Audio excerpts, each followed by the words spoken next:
You are very honest and very forthright about some of the struggles you've been through, and you found a career where you're right in the center of something that's going to create a great conversation. And I wanted to have It saved my you... life, love. To be honest, saved my life.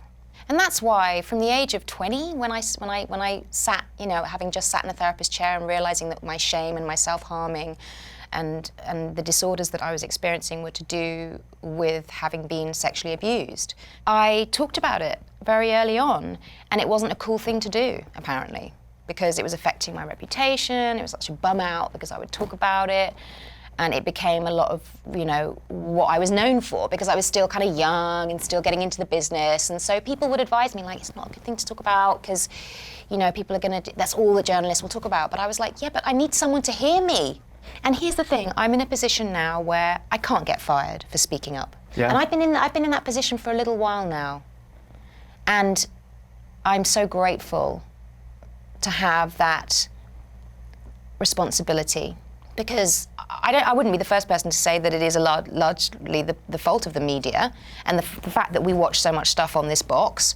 But we can also use these things, which are incredible connectors. Incredible connectors. How many millions of people watching one?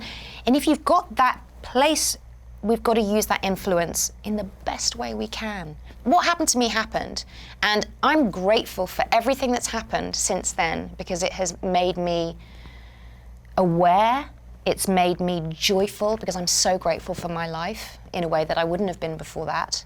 I've had a second chance, third chance, fourth chance, when I think about the mistakes I've made along the way as a result of hating myself and hating my body. And the key things that went on when I was when I was young, coming out in the business, is stuff was going on and I was very naive and I didn't, you know, I really was just like, do that, okay.